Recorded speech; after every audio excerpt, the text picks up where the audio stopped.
Hey guys, it's Miss Watson. So I want to talk about how you can take a photograph of a person that you want to create into a poster in the same style that we started doing with this one here on the screen for Black History Month poster. Um, so the first thing that you have to do is that you have to find the right image in order to cut the background out and then do the editing changes that you need to do like we've done with this one here. So I have a couple examples here. This picture of Rosa Parks, we could cut the background out of this, but because there is so much going on in the background behind her, it's going to be more time consuming and probably a little bit more difficult to cut that background out. So this probably wouldn't be the best picture to use versus a photograph like this of Martin Luther King Jr., where the background is more solid. It's more of one singular color or tone. It's going to be a lot easier to cut this whole chunk out and still preserve the edges of our person in the foreground. So this would be a better picture to use. So when you're looking for photographs, you want to look for photographs of people that have a somewhat plain background. Um, a solid color is ideal. If, for example, this background to this photo was all black, then we're going to have a really hard time cutting the background out. And that's because the black background is too similar in tone here to the jacket and parts of his hair. And so if we were to try to cut that background out, it's going to cut into part of our portrait, and we don't want that to happen. So you have to start by finding the right photo. I actually like this picture would work well of Sojourner Truth. This is a really easy background to cut out with our magic wand tool or our quick selection tool. And so this photo and this photo would be good examples of pretty plain backgrounds that would make it easy for you to cut those out. I do like one photo in particular, so I'm going to go to my desktop and I'm going to open up this picture that I saved of DeRay McKesson. He's well known in activist circles, one of the front leaders in the Black Lives Matter movement. I actually like this picture. And yeah, there's some things going on in the background, but I think that we can cut this out fairly easy. So in order to do that, I'm going to go to my quick selection tool. And remember, if the square has a white triangle in the corner, that means there's other tools hiding there. So you might be looking at your magic wand tool because that's what you used last. Just to know that your selection tools, especially your quick selection and magic wand, are in the same square. Now, to the right, you can see a W. That means if you hit W on your keyboard, then it will select that tool. Once we have our quick selection tool selected, up here at the top in your options toolbar, you can, this selection tool with the plus will allow you to add to your selection anywhere that you paint your brush. The minus means that you will subtract that selection. This is the size of your quick selection brush. So you can see as I increase my size, my brush gets bigger. Hardness has to do with the edges of the brush and how much it will fade into pixels around it. Usually I keep that at 100.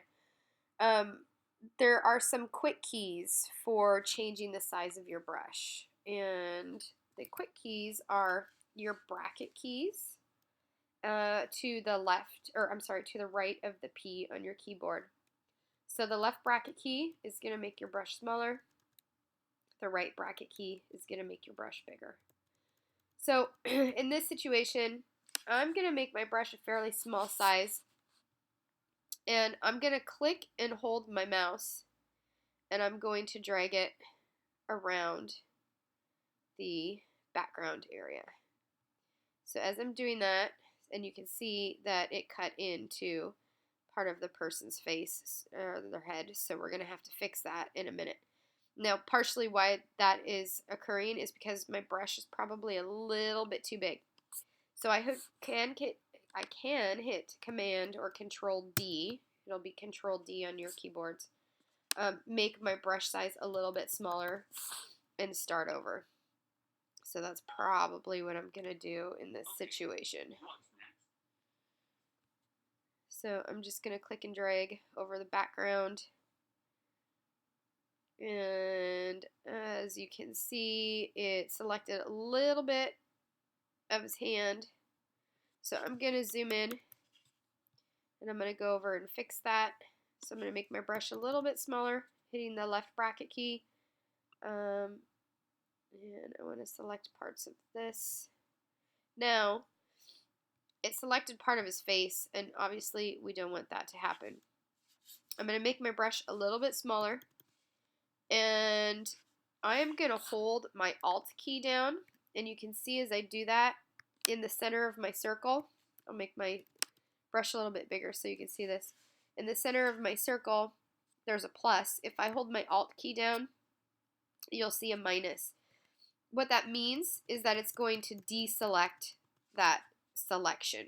So I'm going to hold my minus key down, and I'm going to push that selection line back out so that it doesn't include that part of his face when I get rid of the area around it.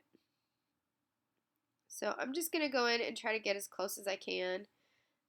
This is something that we can always, fix a little bit later on as you're doing the other parts of your poster. So I deselected part of the ear, and now I'm just trying to include the background here. I'm trying to get as close to my edges as possible. Again, there's a little bit too much of the ear here that is selected, and I want to fix that.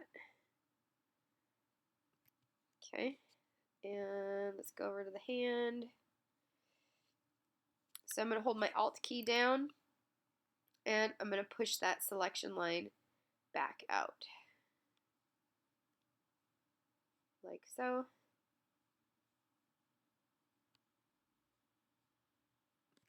Make my brush a little bit bigger. There we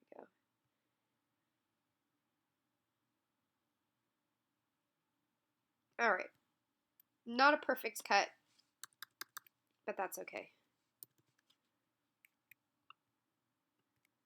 Alright, so now I'm going to zoom out so you can see the whole selection here.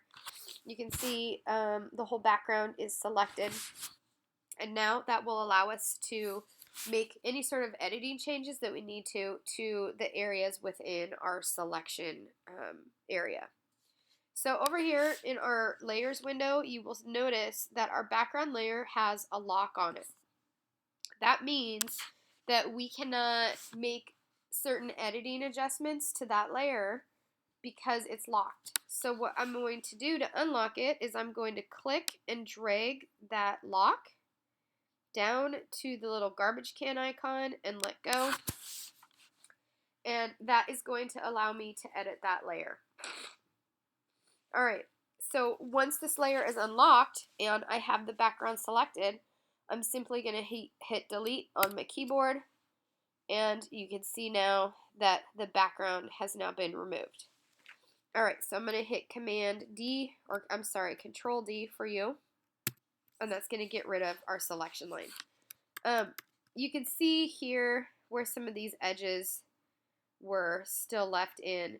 So, if you're really detail oriented and that bugs you, you can go in and just reselect that area and delete it, which is probably what I would do. So you can work on that once you delete the main parts of the background. Now from this point, we can add a new layer. So your new layer icon is at the bottom of your layers window down here.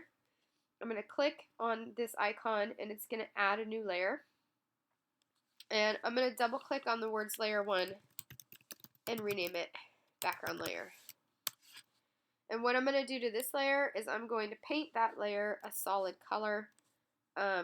So I think let's go for, I don't know, let's say green. Let's go for green. Alright, so I'm going to grab my color that I want. I'm going to go over to my paint bucket tool and making sure that your background layer is selected. I'm going to come over and click once on the canvas and it's going to fill that layer with the color that I chose. Now you'll notice because that layer is on top of my photo, now we can no longer see the photo, and the way to fix that is to click on our solid color layer and just drag it below our picture. So now we've got what looks like a solid green background behind our picture. Now we can go and start to do what we did with our poster that we started yesterday with Angela Davis.